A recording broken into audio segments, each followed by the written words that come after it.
What's good? My name is Zach. Today is number 156 of sobriety. What?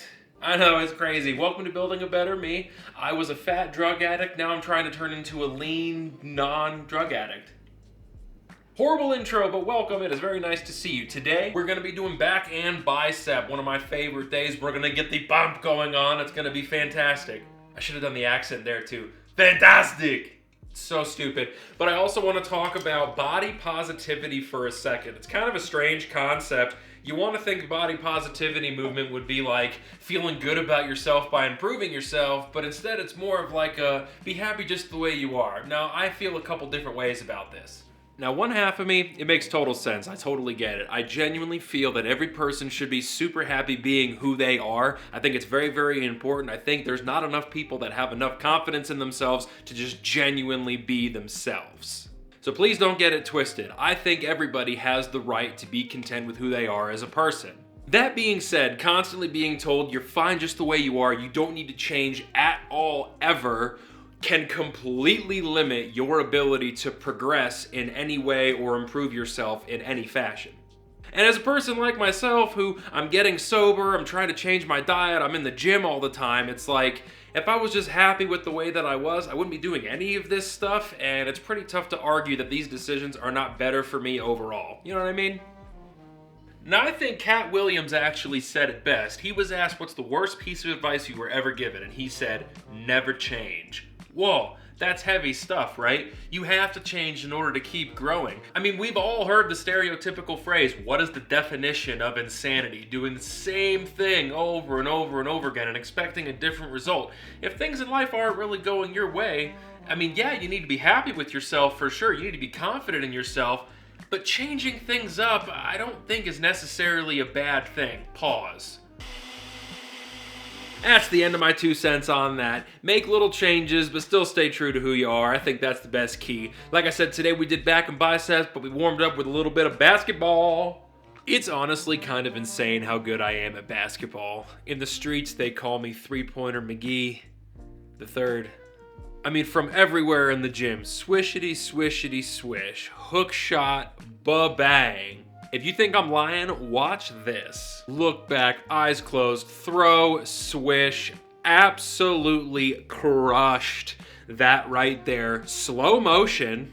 Look at that thing go. My God. It really is magnificent to look at. I did this workout right after my therapist appointment. He told me I was delusionally and aggressively overconfident, to which I said, F you, Greg, I'm the best. Hey, for real, the bicep workout today started off with the seated dumbbell curl. I do this a lot. I did 3 sets of 15 today, making sure those last few reps were really, really tight and right. I like to try and change up my exercises every single week. But the problem I have with that is some of them just work so well to get that full extension. And I mean, the pump that I feel afterwards, I can't argue how well it works. Next week, I'm gonna try 2 different bicep movements. But for this week, I stuck with the seated dumbbell curl. I also did another type of curling motion, but this time I used the cable machine. And although the movement is similar to the dumbbell curl, the stretch is just way deeper. I mean, your arms are going way back.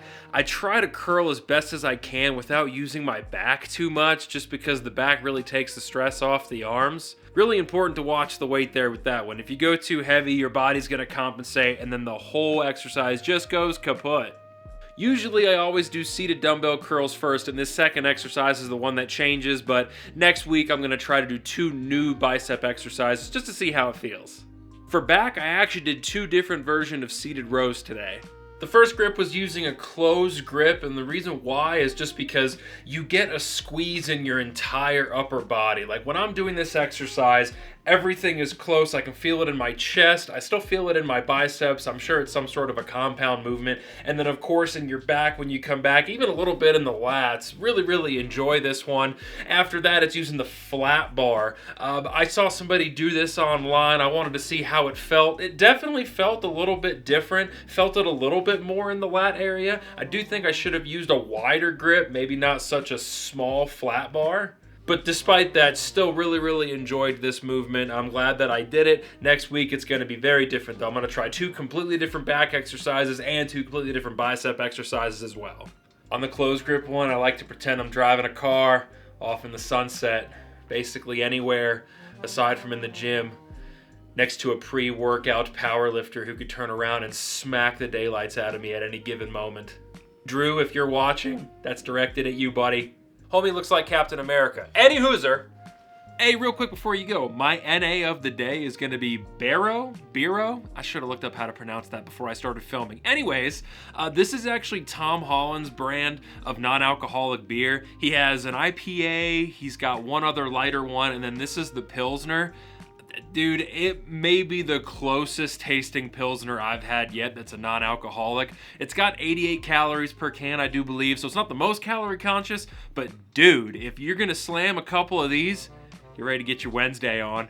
It's about to go down. My voice is cracking. That's how excited I am about this non-alcoholic beer. If you dig German beers, Barrow, whatever the hell, from Tom Holland, you basically turn into Spider-Man when you drink this. That's what I'm trying to say right now. I'm not affiliated in any way. I just genuinely enjoyed it. I saw it at Target, bought it on a whim, and it was like, oh my God, this is really, really good. I can't wait for him to sell the company and make hundreds of millions of dollars. That's why he did it. But that being said, if you haven't heard, Tom Holland, I do believe, is still sober from alcohol. He tried it for a month, realized how hard it was, tried it for 2 months, was still struggling with it. He said, man, if I'm struggling this hard, I must really have a problem with this. By the time he hit a year without alcohol, he said, I'm never going back. That's what I'm trying to do myself, so I'm glad to kind of have this brand in my house, talk about it here on the Inner Google for 17 people. Hey, Mom. For real though, seems like a great guy. He was a great Spider-Man, makes a great beer, super stoked, give it a shot.